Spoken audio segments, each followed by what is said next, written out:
Ahora, para entender este punto sobre los parámetros de explosividad, primeramente tengamos en cuenta las terminologías.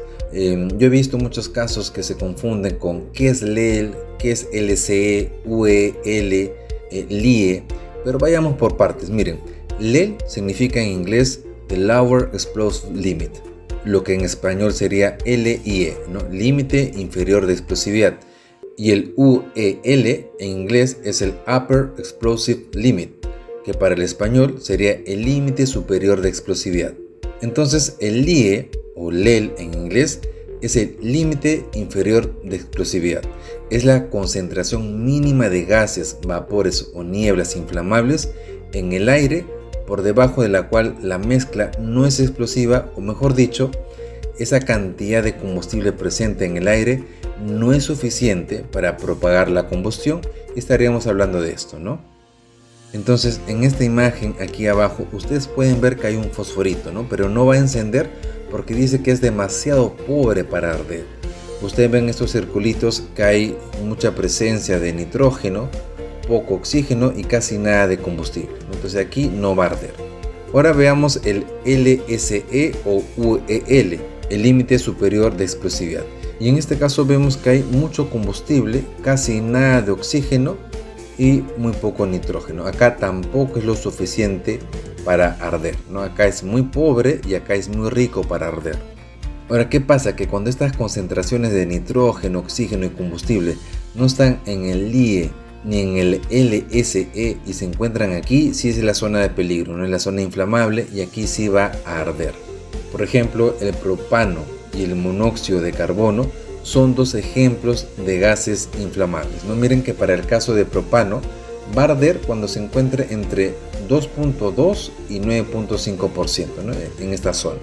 Para el caso del monóxido de carbono, el UEL sería 74% y el LEL 12.5. Si se encuentra entre estas dos zonas, acá va a ocasionar que sí va a ser inflamable.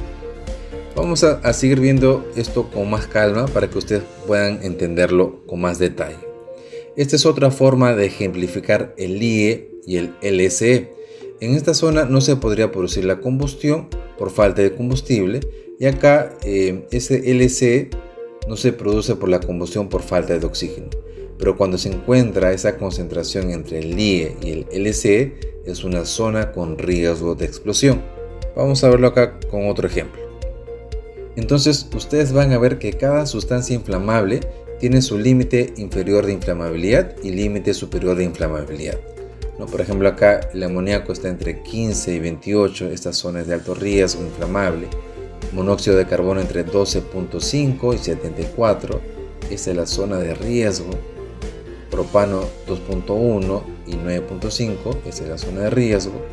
Y el acetileno entre 1.5 y 82.5. Recuerden que el metano es el gas de referencia, es el gas patrón a partir del cual se calibran todos los gases explosivos. ¿Ya? El metano es el gas de referencia. Entonces, con este ejemplo nos va a quedar un poquito más clara esta temática. ¿Ya? Entonces, para entender un poco más del LEL o límite inferior de explosividad, miren que cuando existe una atmósfera explosiva, nuestro equipo puede marcar el límite inferior de explosividad y se considerará a partir del 10%. Esto es como una especie de factor de seguridad. Es decir, se programan alertas tempranas. La primera alerta podría ser al 10%, la segunda alerta al 20% del LEL en detectores de gases explosivos, precisamente con la intención de generar alertas tempranas, porque no todos los gases explosivos van a tener ese mismo límite inferior de explosividad. Entonces, si nos marcaría esta alerta de porcentaje de LEL, deberíamos estar muy atentos y por consecuencia restringir la entrada a ese espacio confinado.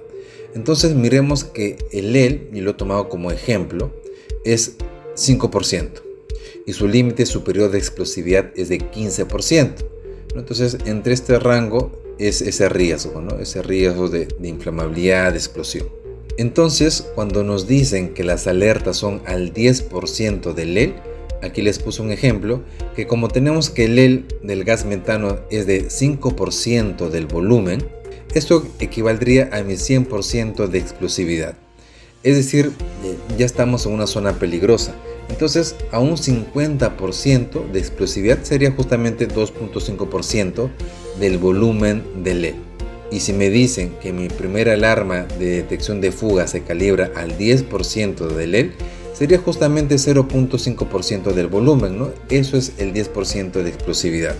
Miren que es un factor de seguridad muy interesante, ¿no? Porque miremos aquí, esto sería el 100% del LED. Ya vamos a colocar acá 100%.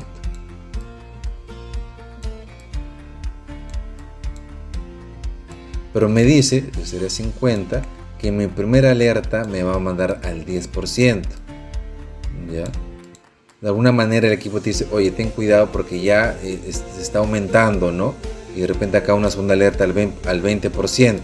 Entonces esto tiene una secuencia o una idea lógica, porque el equipo no te va a avisar cuando ya tú llegues aquí, ¿no? Cuando ese gas ya está llegando al rango de explosividad que sería esta zona roja, ¿no? Por eso que el equipo ya te está mandando alerta al 10 o 20%. Ya recuerden que todo eso es el 100% de LED, ya que justamente equivale al 5%.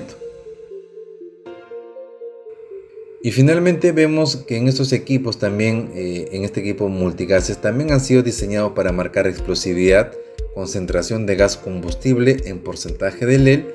Y en este otro equipo también vemos que puede marcar el LEL, que en español sería el LIE, ¿no? El límite inferior de explosividad. Como mencionamos, a estos equipos se les llaman multigases, ¿no? En otras fuentes se le llaman como explosímetro.